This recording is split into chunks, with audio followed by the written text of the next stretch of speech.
Usha medical education में आपका स्वागत है। आज का टॉपिक है हार्ट, जो कि बहुत ही इम्पोर्टेंट ऑर्गन है और ये सर्कुलेटरी सिस्टम का ऑर्गन है। और कैसा ऑर्गन है ये? हार्ट होता है। ये बिल्कुल खोखला और बंद मुट्ठी के आकार का होता है, जैसे बंद मुट्ठी कर लेते हैं ना, तो उस आकार का होता है। और कहाँ पड़ा हुआ है ये कहाँ पड़ा हुआ? मेडिस्टर्नम कैविटी, ऐसे पड़ा हुआ मेडिस्टर्नम कैविटी है, उसके अंदर पड़ा हुआ मेडिस्टर्नम स्पेस। मेडिस्टर्नम स्पेस कहाँ का होता है? जो स्टर्नम बोन है, दो लंग्स हैं और पीछे से वर्टिब्रा, उनके बीच में ऐसे पड़ा हुआ है। ठीक है, ये ट्रांसपोर्टेशन सिस्टम यानी परिवहन का कार्य करता है, यानी कि ऑक्सीजन को पूरे बॉडी में टिश्यू तक पहुंचाता है और उससे वेस्ट प्रोडक्ट में जो कार्बन डाइऑक्साइड है उसको बाहर निकालता है वाया लंग्स। दूसरा, इसकी शेप कैसे? अभी मैंने बताया मुट्ठी के आकार की, कौन शेप है ये। साइज कितना है इसका? 12 सेंटीमीटर लंबाई है, 6 सेंटीमीटर चौड़ाई है इसकी, 3 सेंटीमीटर मोटाई है इसकी।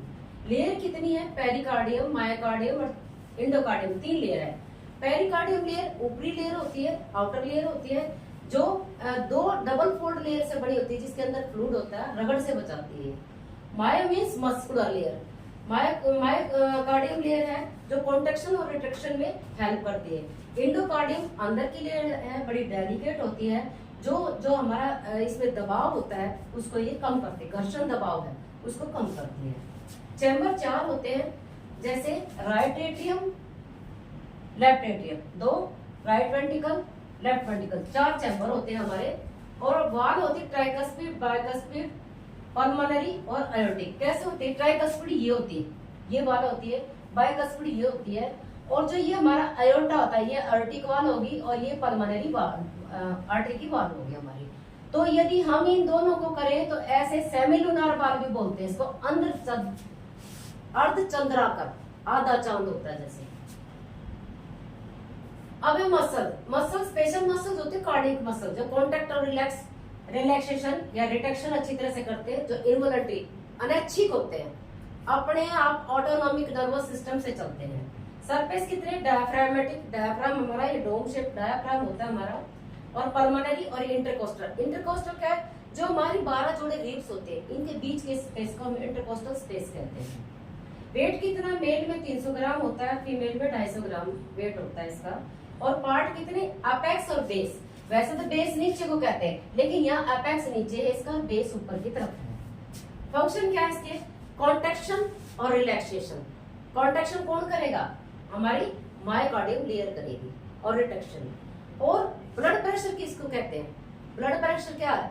जब हमारी जो एटीएम है इनमें कॉन्ट्रैक्शन होती है, यानी कि हार्ट के वर्किंग पीरियड को क्या कहते हैं हम? सिस्टोल। और हार्ट के रेस्टिंग पीरियड को क्या कहते हैं हम?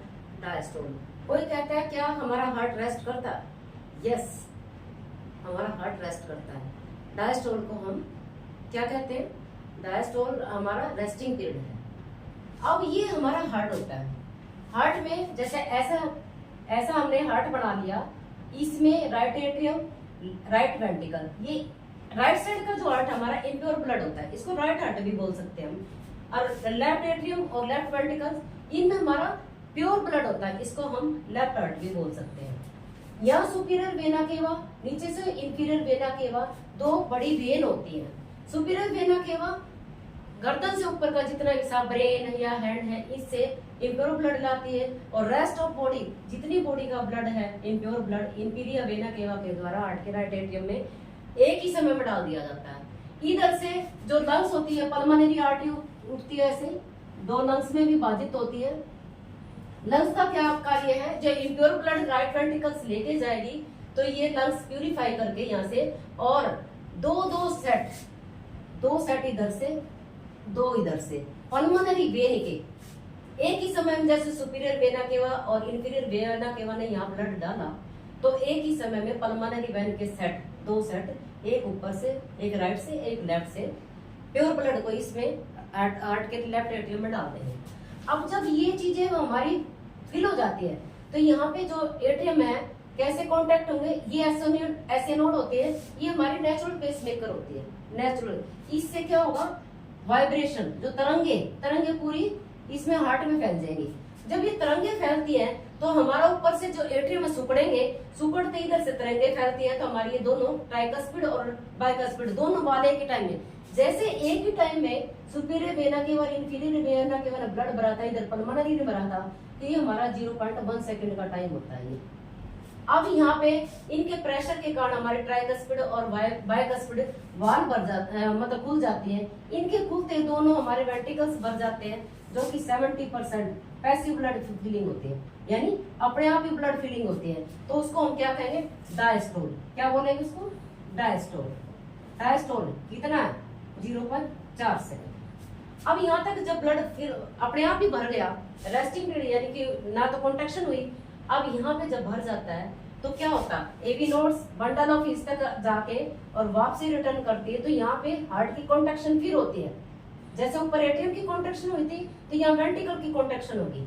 जैसे वेंट्रिकल कॉन्ट्रैक्शन करते हैं तो 0.3 सेकंड का टाइम लगता है, 1 सेकंड यहाँ का, तो हमारा एक साइकिल 0.8 सेकंड का हो जाता है। कॉन्ट्रैक्शन करते जैसे भरे थे, भरने के बाद तो ये तुरंत ट्राइकस्पिड मतलब वाल्व बंद हो जाएगी, और हमारी दोनों वाल्व जैसे कॉन्ट्रैक्शन करते जी वेंट्रिकल कॉन्ट्रैक्शन करते हैं, तो हमारी दोनों वेंट्रिकल्स की जो कस्प होते हैं, पल्मोनरी आर्टरी का कस्प और हमारी आर्टिक वाल्व का, जिसको हम सेमी लूनार वाल्व बोलते हैं, इनके दोनों के कस्प खुल जाते हैं। वेंट्रिकल्स ने जैसे ही कॉन्टैक्ट किया, कॉन्टैक्ट करते एक ही समय में पल्मोनरी आर्टरी और एओर्टा से एक ही समय में दोनों के दोनों से ब्लड जाएगा। ब्लड पल्मोनरी आर्टरी के द्वारा दोनों लंग्स में प्यूरिफिकेशन के लिए चला जाएगा। अयोर्टा में, अयोर्टा की जैसे आर्च ऑफ अयोर्टा बना, सबसे पहले कॉर्नरी आर्टरी ब्लड को सप्लाई करने के लिए, हार्ट के लिए दो राइट और लेफ्ट कॉर्नरी आर्टरी बन जाती है। सबसे पहले हार्ट खुद अपनी सप्लाई करवाता है, फिर ये आर्च बन जाता है। आर्च बनने के बाद आर्च ऑफ अयोर्टा 3 भागों में डिवाइड हो जाता है, तो 2 क्लेविकल की तरफ चली जाती है, एक कैरोटिड आर्टरी है जो ब्रेन की तरफ जाती है, इंटरनल एक्सटर्नल में आगे विभाजित हो जाती है, और आगे ये डिसेंड हो जाता है। ऐसे डिसेंड होता है, क्या है ये, डिसेंडिंग अयोर्टा। अब यहाँ मलाइकस है, यहाँ पे आके जुड़ जाता है ये, और फिर आगे फर्दर ऐसे डिवाइड हो जाता है टांगों में। ऐसे इसकी मतलब क्या हो जाती है, डिवीजन होके पूरी बॉडी में हमारी ब्लड की सप्लाई हो जाती है। अब जैसे 2 तरह से सर्कुलेशन है, एक ग्रेटर सर्कुलेशन। ग्रेटर सर्कुलेशन में तो राइट एट्रियम चैम्बर सब कुछ बताएंगे हम, लेकिन यदि लेजर सर्कुलेशन आता है, केवल पल्मोनरी आर्टरी को आपने डिस्क्राइब करना है। अब ऐसे ऐसे जब मतलब क्योंकि इसका काम, अब हम काम के बारे में, अच्छा एक 0.8 सेकंड पे एक साइकिल होता है, 1 साइकिल। जैसे मान लो 70 से 72 बीट पर मिनट हमारी क्या होती है, पल्स रेट होती है, पल्स। तो हम क्या करें, 70 को बीच में 1 सेकंड मिनट है, 1 मिनट में 60 होते हैं, तो 70 को यदि करेंगे तो इससे जा नहीं रहा, तो 0 चढ़ा देंगे यहाँ। अब ये 56, 0 यहाँ लगा दी थी हमने, तो ऐसे हमारा 8 सेकंड का टाइम निकल आता है।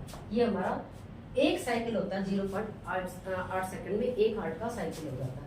अब हम फंक्शन करेंगे हार्ट के, क्या होते हैं फंक्शन।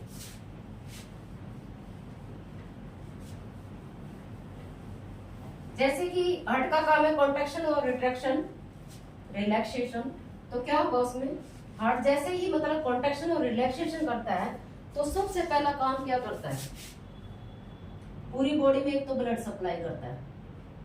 सबसे पहला काम है ब्लड सप्लाई, हाँ पूरी बॉडी में ब्लड सप्लाई, ब्लड सप्लाई। दूसरा कार्य क्या, जितने विटामिन हैं, मिनरल्स हैं, विटामिन, मिनरल यानी न्यूट्रिशन, न्यूट्रिशन, न्यूट्रिशन, ये सभी कुछ क्या है, ब्लड के थ्रू हार्ट से होते हुए, जैसे आर्च ऑफ अयोर्टा सारे में ब्लड सप्लाई करता है, तो ये पूरी बॉडी में सारे जितने हार्मोन्स हैं वो भी सारी बॉडी के पहुंच जाते हैं। तीसरा है एंडोक्राइनल सिस्टम। जैसे एंडोक्राइन में क्या आती है हमारी, एंडोक्राइन, एंडोक्राइन से क्या होगा, एंडोक्राइन से जितने भी प्रोड्यूस हार्मोन है, हार्मोन को क्या करेंगे, ये टारगेट ऑर्गन पर पहुंचाएगा। कौन, ब्लड, ब्लड किसमें है, हार्ट में। हार्मोन जितने भी टारगेट ऑर्गन, जैसे FSH, LH है, कहाँ पिट्यूटरी ग्लैंड है हमारी ब्रेन में है, और टारगेट ऑर्गन हमारा ओवरी, रिप्रोडक्टिव। तो ऐसे ये टारगेट ऑर्गन तक पूरे हार्मोन को पहुंचा देता है। अब वेस्ट प्रोडक्ट भी निकालता है ये, वेस्ट प्रोडक्ट को कैसे रिमूव करेगा? वेस्ट प्रोडक्ट जैसे एक्सक्रीटरी ऑर्गन में डालेगा इनको सबको। ब्लड के थ्रू वेस्ट प्रोडक्ट कौन कौन से?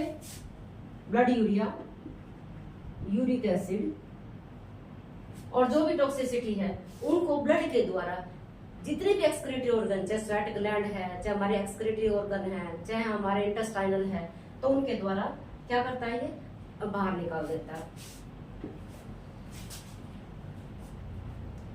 अब ब्लड में क्या होता है? हार्ट में दो तरह के दबाव होते हैं। यदि दबाव ना होता तो क्या होता? हमारा दाब, इसमें क्या क्या होता है? एक तो दबाव करता है, ये एक गति बनाता है, दाब और गति। कैसे? यदि हमारा ब्लड रुक जाता तो क्या हो जाता? क्लॉट हो जाता। लेकिन इसमें क्या होता है? कुछ हेपेरिन वगैरह खुद मतलब लीवर बनाता है, तो उसकी वजह से ना तो हमारे को क्लॉट जल्दी से होते। यदि कोई ऐसा मानता हो तो बेशक से हो जाए। दाब और गति बनाकर ब्लड क्या करता है? वर्किंग में चलता रहता है। किसमें? आर्टरी वेन के थ्रू। आर्टरी एंड वेन में क्या होता है? आर्टरी और वेन में जो दाब और गति से जो प्रेशर होता है हमारा, यानी ब्लड उसके थ्रू चलता रहता है। क्योंकि इसमें क्या होता है? दोहरा सर्कुलेशन होता है। कैसे दोहरा? आर्टरी भी होती है, वेन भी होती है। वेस्ट प्रोडक्ट तो क्या करती है? वेन लेके आती है और हार्ट के राइट एट्रियम में डाल देती है। लेकिन जो आर्टरीज होती हैं, आर्टरी से आर्टियोल, आर्टियोल से कैपिलरी, क्या है? अपनी शाखाएं बना के सारे माइन्यूट ऑर्गन तक ये अपने ब्लड के द्वारा जितने हार्मोन हैं, जितने न्यूट्रिशन तत्व हैं, जितनी टॉक्सिसिटी है, जितना हमारा वेस्ट प्रोडक्ट है, वेस्ट को बाहर निकालेगा और जितना जरूरत है न्यूट्रिशन वगैरह पूरे ऑर्गन तक पहुंचा देगा। ये है हमारा हार्ट सर्कुलेटरी सिस्टम का ऑर्गन। आपको कैसा लगा? अच्छा लगा है वीडियो तो इसको लाइक करें, शेयर करें, सब्सक्राइब करें और आने वाली नोटिफिकेशन का अगली बार में ध्यान रखें। धन्यवाद।